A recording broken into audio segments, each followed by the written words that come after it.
आज हम डिस्कस करेंगे टाइम शेयरिंग ऑपरेटिंग सिस्टम को। टाइम शेयरिंग ऑपरेटिंग सिस्टम क्या होता है? जब हम वर्क करवाते हैं टाइम शेयरिंग ऑपरेटिंग सिस्टम के कंसेप्ट पे, तो सीपीयू को सेम टाइम के लिए प्रोवाइड करवा दिया जाता है जितनी प्रोसेस वहां पर रिक्वेस्ट के लिए आई है। तो हम सीपीयू जो भी है वो हर किसी प्रोसेस को एक पर्टिकुलर टाइम पीरियड के लिए दे दिया जाता है।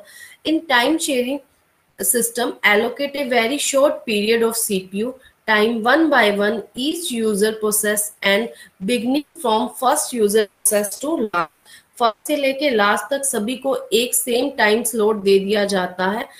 और इस शॉर्ट पीरियड को हम क्या बोलते हैं? टाइम स्लाइस या टाइम स्लॉट भी बोला जाता है या क्वार्टम बोला जाता है। जो टाइम हमने सीपीयू को दिया है, टिपिकली हम कोई भी दे सकते हैं, लाइक 5 मिनट्स दे दिए, 10 मिनट्स दे दिए, या हम सेकंड्स में भी दे सकते हैं टाइम्स को, कि जितनी भी प्रोसेस रिक्वेस्ट में आई हुई है उन सभी को एक ही टाइम प्रोवाइड करवा दिया जाना। ये हमारा क्या है? टाइम शेयरिंग ऑपरेटिंग सिस्टम है। लाइक सीपीयू के पास बहुत सारी प्रोसेस आई हुई हैं, इनपुट आउटपुट की रिक्वेस्ट कर रही हैं, तो प्रोसेसर ने क्या करवाया, उनको हर किसी को 10-10 सेकंड या 20-20 सेकंड के लिए सीपीयू को प्रोवाइड करवा दिया। इस टर्म में देखिए, यहाँ टर्मिनल 1 है, terminal 2, terminal 3 up to terminal 10 है। ये सभी यूजर क्या कर रहे हैं? सीपीयू को रिक्वेस्ट कर रहे हैं, और टाइम शेयरिंग सुपरवाइजर है वो क्या करा, जितनी भी प्रोसेस थी, जितने भी यूजर थे, उन सबको मेन मेमोरी में एलोकेट कर सबको एक सेम टाइम स्लॉट प्रोवाइड करवा दिया, जिससे वो अपने काम को परफॉर्म करवा सके। यहाँ पर मेन 3 स्टेज यूज की जाती है। First is running stage, CPU is being used by the program. जहां सीपीयू यूज किया जा रहा है, मतलब CPU is being used by the program, CPU use हो रहा है किसके थ्रू? प्रोग्राम्स के थ्रू। रेडी स्टेट, जब हम सीपीयू की वेटिंग करवा रहे हैं, सीपीयू की एक तरह से वेट करवाना रेडी स्टेट में रहता है कि हमारे काम के लिए हमें सीपीयू मिल जाए। देन हमारा होता है ब्लॉक स्टेट। ब्लॉक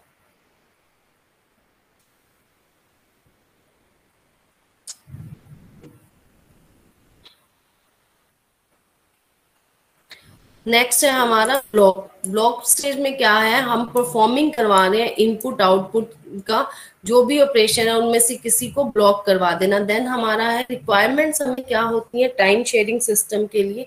हमारी सबसे पहले रिक्वायरमेंट है लार्ज मेन मेमोरी की नीड होती है हमें उस काम को परफॉर्म करवाने के लिए। मेमोरी प्रोटेक्शन, मेमोरी को प्रोटेक्ट करना पड़ता है, क्योंकि एक साथ एक ही सभी सीपीयू सभी की रिक्वेस्ट फुलफिल कर रहा है, तो सभी के लिए क्या है? मेमोरी उस टाइम शेयरेबल है, इसीलिए हमें मेमोरी को प्रोटेक्शन प्रोवाइड करवानी पड़ती है। प्रॉपर मिक्स, यहाँ पर बहुत सारी जॉब एक साथ, तो यहाँ पर प्रॉपर जॉब मिक्स की क्वालिटी होनी चाहिए। नेक्स्ट हमारे पास program status prevention. Program status का जो भी है ना, प्रोग्राम्स को स्टेटस वाइज सिलेक्ट करवाना। सीपीयू की शेड्यूलिंग, यहाँ पर सीपीयू शेड्यूलिंग मस्ट है, क्योंकि आप शेड्यूल्स अगर नहीं बनाएंगे तो हम क्या हो सकता है, जो टाइम शेयरिंग है उसमें हमें ये नहीं समझ में आएगा कि कौन सी प्रोसेस को कैसे हमने एंटरटेन करना है। नेक्स्ट क्या है? एडवांटेजेस। एडवांटेजेस क्या है इसकी? Reduce the CPU idle time. यहाँ पर टाइम शेयरिंग प्रोसेस में सीपीयू की यूटिलाइजेशन हाई हो गई है, एक प्रोग्राम से दूसरे प्रोग्राम पे रहता है, क्योंकि हर जितने भी प्रोग्राम्स की रिक्वेस्ट आई है सबको एक टाइम स्लॉट मिला हुआ है। देन फर्स्ट का काम खत्म होगा, then second, third up to N चलता रहेगा। इसीलिए क्या हुआ, यहाँ सीपीयू का जो आइडल टाइम है वो रिड्यूस हो गया है। And provide advantages of quick response. यहाँ पर क्विक रिस्पॉन्स की एडवांटेज प्रोवाइड होती है। Reduce the output of paper if a manager can retrieve any type of specific information. तो वहां पर ऑनलाइन फाइल्स अवेलेबल होती हैं। It does not need to the, वहां पर हमें नीड नहीं होती पेपर्स की फॉर्म में इस डाटा को स्टोर करवाने की। और अवॉइड द,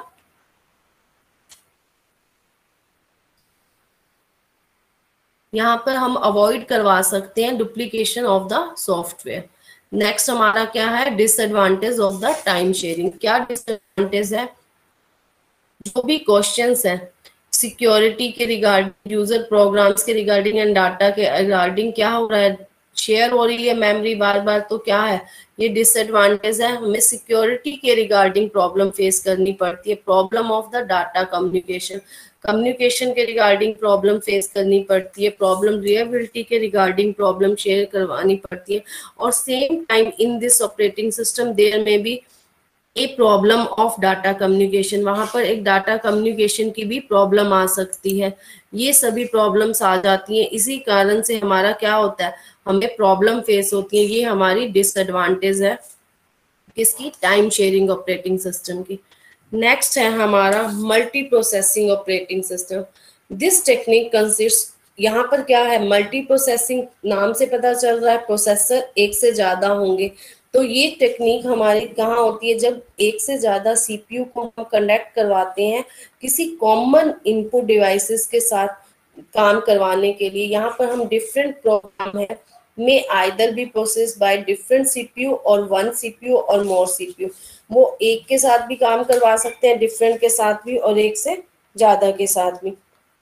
यहाँ पर एक सिस्टम के पास क्या होते हैं, मल्टीपल सीपीयू होते हैं, इसीलिए हम इसको क्या बोलते हैं, मल्टी प्रोसेसिंग बोलते हैं। This technique can serve a purpose only in large computer. ये कहाँ यूज की जाती है, लार्ज कंप्यूटर इंस्टॉलेशन में यूज किया जाता है। Where the same job are too large, जब एक सेम जॉब बहुत बड़ी होती है, from one CPU, where a large number of problem are need, जिसके लिए हमें लार्ज नंबर ऑफ प्रॉब्लम्स की,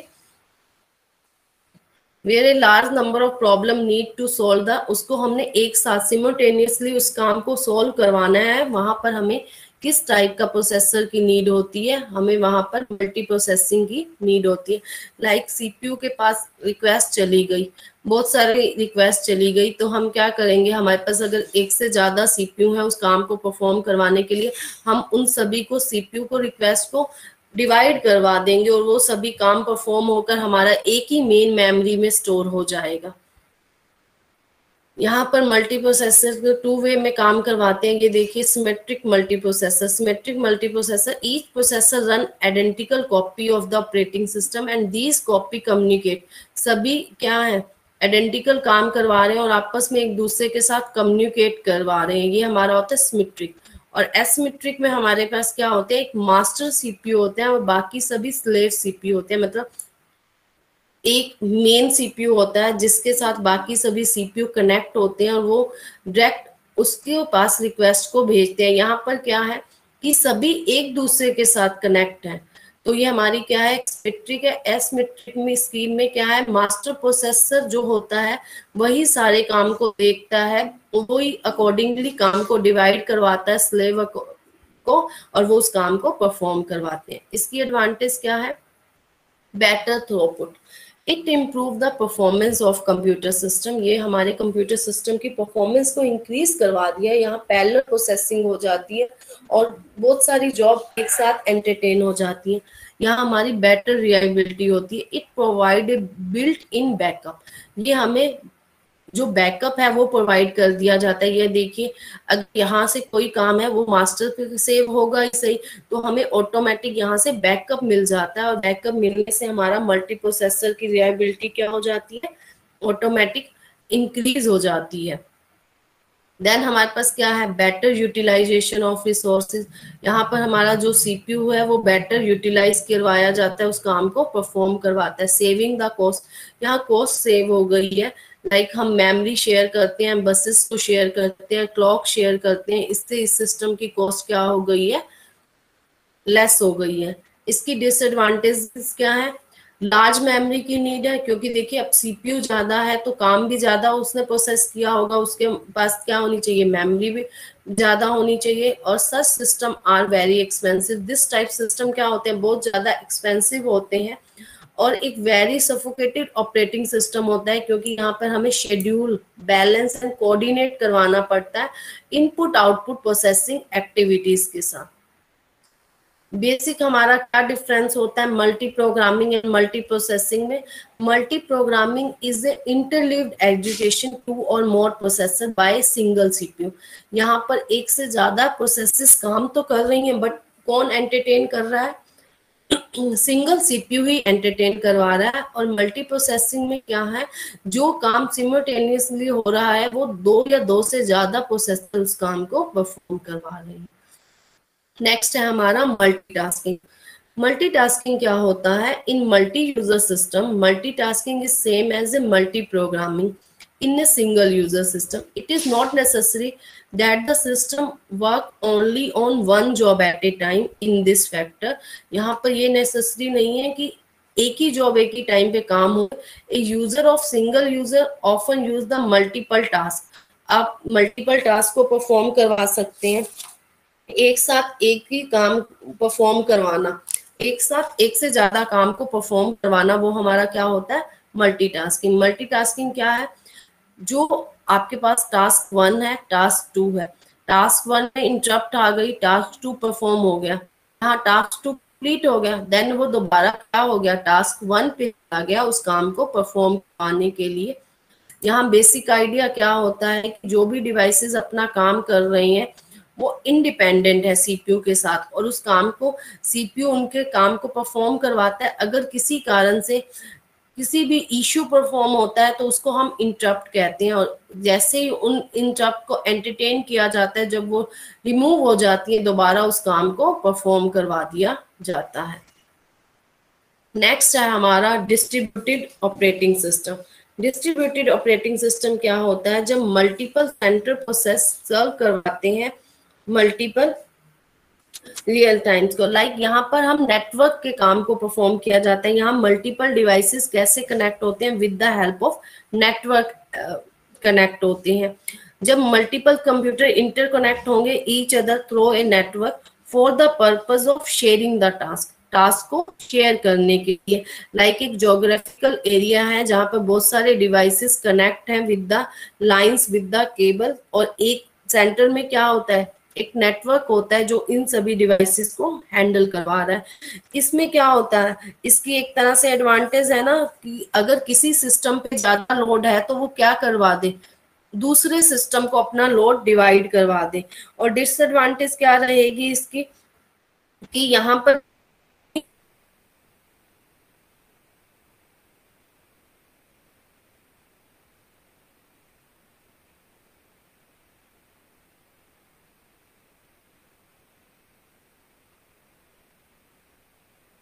पीयर मॉडल.